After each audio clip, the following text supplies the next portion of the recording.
It started like any other courtroom session, tense, quiet, predictable. But by 11:47 a.m., everything changed. As prosecutors revealed their next piece of evidence, a leather-bound journal was placed on the witness stand. The courtroom hushed. Even the judge adjusted in his seat. And when the name was announced, the private writings of Kim Porter, you could feel the temperature drop 10 degrees. What happened next was nothing short of historic. A courtroom reader opened the journal and began to speak. He told me if I ever talked, he'd make sure no one ever found me. Those were Kim's words. Handwritten, dated, real. And that's when Diddy, once stoic, cold, unreadable, stood up, clutched his chest, and collapsed onto the floor. Gasps. Chaos. People screaming. Courtroom staff rushed toward him, calling for medics. And from behind the bench, the judge was shouting for order. But no one could focus because Kim Porter had just spoken from the grave. And what she revealed wasn't just painful, it was incriminating. This is no longer a trial. This is a haunting. And if the rest of that journal is anything like the first page, Diddy may not walk out of this courtroom at all. Long before the courtroom chaos, before the screaming headlines, before the gasps echoed through the gallery, there was Kim Porter, a model, an actress, a mother, but most importantly, she was the one woman who knew Diddy behind the mask. They shared over a decade together. Ups, downs, love, betrayal, children. She was his calm in chaos and his quiet witness to everything the world wasn't allowed to see. But when Kim Porter died in 2018, suddenly, unexpectedly, enshrouded in mystery, questions were whispered behind closed doors. No foul play was confirmed. No charges filed, just a clean report and a long list of unanswered questions. But those closest to her? They never believed the full story. Not her friends, not her sisters, not her children, because in the final months of her life, Kim became distant, anxious, and according to one close friend, haunted. Now we know why, because tucked away inside a safety deposit box in Manhattan, untouched for nearly 6 years, was a leather journal. Her journal, the one no one knew existed until now. Court records reveal that Kim's cousin Tasha discovered the journal while managing the estate's unresolved affairs. When she opened it, her hands shook. It wasn't just notes. It was a confession, a warning, a cry for help. Dozens of entries, dates, locations, names, and most chilling of all, direct references to Diddy. I know what he's capable of. I've seen what he's done. If anything happens to me, start with him. Those exact words, read aloud in court, changed everything. For months, Diddy's legal team painted him as a victim of media slander and personal attacks. They said Cassie's allegations were inflammatory. They said the trial was performative. But when Kim's journal was entered into evidence, the tone shifted. Because now, a dead woman had entered the witness box. And Diddy's reaction proved what no cross-examination could. He didn't deny it. He didn't debate it. He collapsed. And here's the part that shook insiders to the core. He knew it was coming. Court insiders say prosecutors notified Diddy's team days ago that a sealed personal document would be presented. They didn't reveal whose. They didn't show it early. They simply gave a warning. Prepare your client. But nothing could have prepared him for that moment. Not when Kim's own words echoed through the chamber. Sometimes he'd cry after the rage. Sometimes he'd act like nothing happened. But I remember every bruise, every threat, every time. He swore no one would believe me. The courtroom was paralyzed. Even the jury sat frozen. Because this wasn't tabloids. This wasn't internet gossip. This was ink on paper. Handwritten by the one woman Diddy could never replace. Never silence. And now, never outrun. The media called it a seismic shift. Legal experts say the journal could be the nail in the coffin. But the real fear, what's on the next page? Because the court only read a single entry, one page. But according to sources close to the prosecution, there are over 40 more. She names people. She describes locations. She documents payments. She kept receipts, literal and emotional. And the most damning part, some of the people she names are still in that courtroom. At 12:03 p.m., the judge called for order, but no one could hear him because Diddy was still on the ground. Paramedics had arrived, lifting him gently as his eyes fluttered, dazed and vacant. His once untouchable aura shattered. But the prosecution wasn't done. Not by a long shot. While Diddy was being wheeled into a private chamber to recover, the court bailiff held a journal in gloved hands. And the prosecutor, a woman known for her ruthlessness in celebrity trials, stood tall. Your Honor, this journal isn't a relic, it's testimony. And it's not just about emotional trauma. It contains names, movements, wire transfers, and warnings. The courtroom buzzed, reporters typing furiously. Family members leaned forward, and then the second entry was read aloud. He paid off 3 people in 2016 after the hotel incident. One of them worked security. I overheard the name Justin in the hallway. Not our son. His assistant gasps Justin. Not his son, but the man who'd been seen by his side in every paparazzi photo for the last decade. Courtroom cameras caught a glimpse of Justin sitting in the second row, eyes wide. He stood, walked out, never returned. In the envelope was cash. But what scared me most was the look on his face. Cold, numb, like this wasn't the first time. Kim's words rang out like gunshots, and the judge, visibly shaken, leaned toward the mic. We will resume reading once the defendant has returned. But let the record show, the court recognizes these writings as valid testimonial material. Outside, the media had already erupted. Kim Porter's journal names assistant in payoff. Diddy collapses his journal, confirms hush money. And that's when the first twist hit. A reporter from inside the courtroom leaked a page that had not been read aloud. The image hit Twitter at 12:26 p.m. A phone photo of a page halfway turned, showing just 4 lines in shaky cursive. He said Cassie's next if she talks again. I begged him to stop. He laughed and said, "Nobody touches me." The internet exploded. Cassie, the woman at the center of the storm, the one who sparked the trial, the one who had finally told her story, and now confirmed by Kim's own writing. They threatened her. They watched her. They planned for her silence. Blogs reposted the line within seconds. TikTok clips showed side-by-side overlays of Cassie's original court statements with Kim's journal entry. The timelines matched, and then came the audio. Mysterious anonymous account leaked a voicemail from 2018, allegedly sent by Kim Porter to a close friend, now deceased. Her voice, calm, terrified. "I think I found something. If anything happens to me, check the green lockbox. He can't touch that one.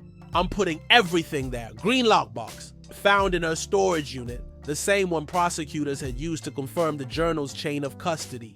Kim planned this. She knew it would be used. And when Diddy returned to court, shaken, pale, sweating, he heard the judge's next words. "We are entering page 6. Please bring the court to silence." And what followed turned this from trial to war. He told me K would be the last. I never figured out who K was until he mentioned Kimora. That scared me more than anything. Kimora Lee Simmons, a name that hadn't even been whispered in this trial. They were close for years. She knew secrets, but the day he said that, I started sleeping with the lights on, screams in the gallery, lawyers scrambling. Kimora's name suddenly dragged into the narrative, and then the courtroom doors opened. A man walked in and handed the prosecutor an envelope, sealed, red waxed. Inside? A digital drive. The prosecutor turned to the judge. This was voluntarily submitted by an anonymous party. It matches the contents of the journal and contains video, audio, and documents, allegedly stored by Ms. Porter. Diddy's face dropped. He knew. He didn't have to ask what was on it. He'd seen it before. Or rather, he thought he'd destroyed it. But Kim, she made copies. The courtroom didn't hear what was inside yet. Not yet, because the judge ruled. This will be reviewed in chambers before presentation. But the court acknowledges its legitimacy. And now, everyone's asking the same question. What's on that drive? Because if the journal was this explosive, the footage might be fatal. The courtroom sat on edge. Not a cough, not a whisper, just breathless anticipation. Because in the judge's hands was a red waxed envelope containing a drive that could destroy everything. And according to prosecutors, it didn't just hold writings, it held recordings, audio, video, digital documents, painfully preserved by Kim Porter, hidden for years. waiting for this moment. The judge leaned into the mic. Court is now in recess for a private review of submitted evidence.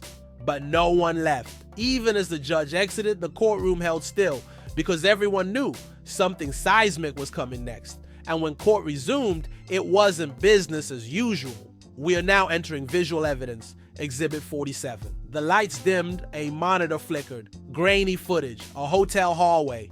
Timestamp, March 19th, 2016, 2:12 a.m. On screen, a young woman, face blurred, runs down the hallway barefoot, clutching her coat. Behind her, two men exit a room, one in a black hoodie, the other unmistakable. Seeing Combs, he doesn't chase. Her, he stands there, calm, unbothered, then looks at the camera and smirks.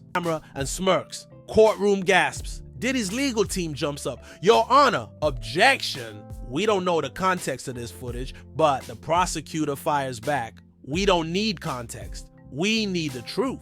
And Kim Porter saved this footage because she knew one day this trial would come. And that wasn't all. Next came the audio, a recorded phone call. Kim's voice shaky. Cassie's scared to death. He told her if she ever told the truth, he'd make it look like she was unstable. He knows how to twist it all, and he always gets away with it. Now the courtroom wasn't quiet. It was tense. Reporters were crying. Jurors looked pale. One of the bailiffs whispered to another, "I've never seen anything like this." But what came next? No one expected a second voice. Male, low, deliberate. You think I need to raise my hand to ruin someone? I own cameras. I own people. They disappear when I say so. That wasn't Kim. That wasn't a lawyer. That was Diddy. The audio didn't confirm where or when it was recorded, but it was real. And the prosecution dropped the bomb. This was captured by Kim Porter using an audio trigger placed inside a security camera in their home. This was no accident. She was preparing for VAR. The courtroom erupted again. Online, it was even worse. Diddy trial day 5, as Kim Porter knew. Cassie was right. TikTok exploded with clips of the audio. Users edited the smirk from the hallway footage into slow motion horror sequences. It became a meme until it didn't feel funny anymore because this wasn't just about one man. This was about a system of silence. One influencer posted, "Kim tried to speak while she was alive. No one listened. Now she's screaming from the grave, and it's louder than ever." Then the court resumed, and the next entry was read. 12, dated August 24, so in August 2017. I begged him to leave her alone. I said she was just a girl. He told me the younger they were, the easier they were to erase. Courtroom broke down. 2 jurors requested recess. Cassie, in the gallery, stood up and walked out, visibly shaking, but prosecutors weren't finished. "We have verified that Kim not only preserved these files, she mailed backup copies to 2 law firms in separate cities before her death." Why? Because she knew someone might try to silence her permanently. And now a second subpoena was issued to Diddy's former head of security. Rumor has it, he's flipping. He's ready to testify that he saw the hotel encounter. He was paid off. And he has the bank statement to prove it. The prosecution closed the day with one final line. The question now isn't if Diddy is guilty. It's how much longer he thought he could outrun the truth. And as court adjourned, Diddy stood slowly, his face blank, his hands clenched. He didn't say a word, but insiders overheard him whisper something to his lawyer.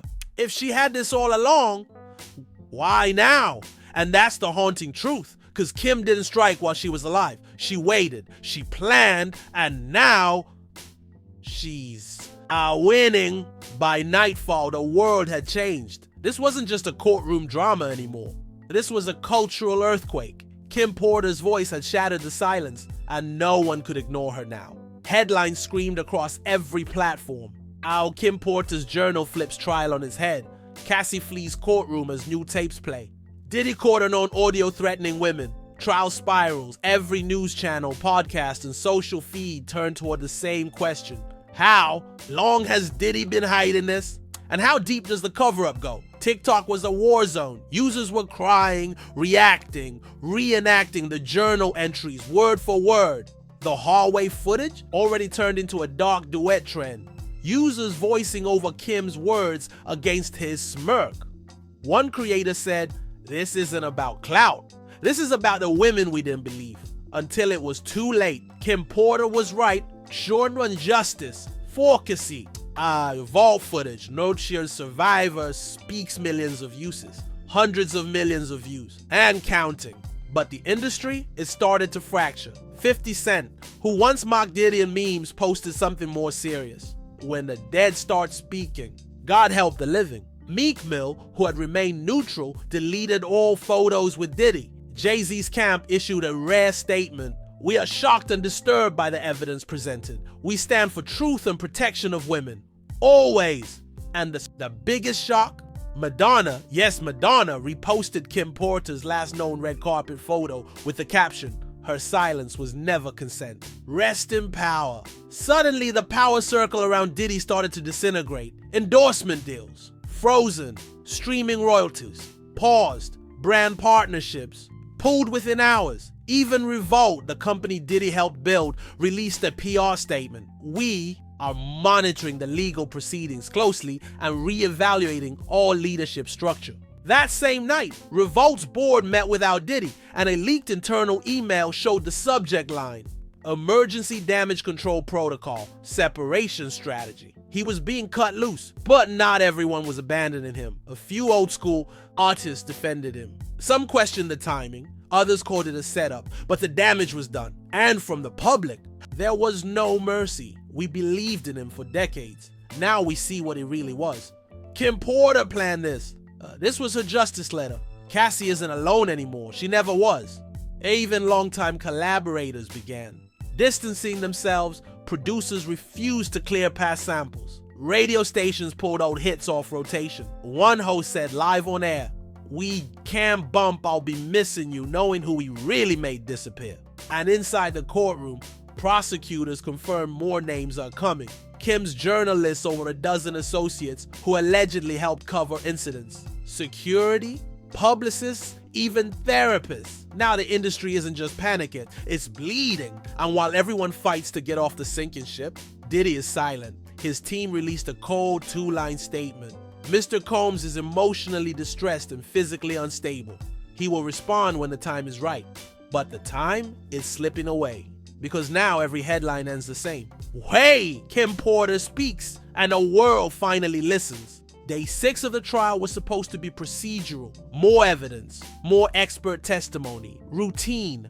But just before noon, the judge received a sealed envelope he hand-delivered. No return. Address, no digital trail. Inside, a photocopy of a journal page, dated just weeks before Kim Porter's death. It wasn't part of the original journal. It was hidden in a separate compartment of the green lockbox. And what it said froze the courtroom. Hey, ask me if I ever told Cassie the truth. I lied and said no, but I did. In New Orleans 2016, we sat in the car for 2 hours. I told her everything. She cried so hard she couldn't breathe. Gasps echoed across the room. Cassie, seated quietly in the back, covered her mouth, eyes wide. I promised her I would keep the worst part secret. But if you're reading this, I guess he found out. The prosecutor turned to the judge. "Your Honor, we are requesting permission to enter this final entry into evidence. We also request that a sealed witness be brought in under federal protection." The courtroom erupted. Who was the witness? Was it Cassie again? The judge leaned in. "Has this person already been named in the journal?" The prosecutor nodded. "Yes, and she's ready to speak." And that's when the real twist landed. Court sources began whispering, the witness isn't Cassie. It's someone who hasn't been seen in public in nearly a decade. A former assistant. A woman whose name appeared only once in Kim's journal, or just one letter, and now is coming to testify. But what she's going to say, even prosecutors haven't heard yet. The judge scheduled her appearance for the next morning. This court is now adjourned until 9:12 a.m. tomorrow, the truth continues. And as the cameras cut off and the world tried to process it all, Diddy's lawyer leaned over and whispered something no one was supposed to hear, but a reporter caught it. If she takes the stand, it's over. Because Kim Porter's voice was never the end. It was only the beginning. And just like that, everything changed. Kim Porter's journal shattered the silence. The footage exposed the fear. The audio confirmed the threats. But now, someone's coming to the stand. Someone known only as R, a ghost from Diddy's past. Someone who vanished until today. And tomorrow, she speaks. We've seen him collapse. We've seen Cassie flee. We've heard Kim from the grave. But this next witness, she might bury what's left. So now it's your turn to weigh in. Do you believe Diddy can survive this? Who is R? And what truth has she been hiding all these years? And most importantly, why did Kim trust her? Drop your comments below.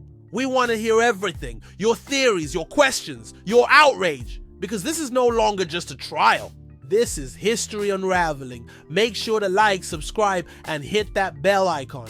Because when R takes a stand, we're going to be right here to break it all down. This isn't about headlines anymore. This is about legacy and women who refuse to stay silent. Kim spoke, Cassie testified, and now one final voice is about to be heard. Vault 2 is open, but Vault 3 is ticking, don't blink. Ticking, don't blink.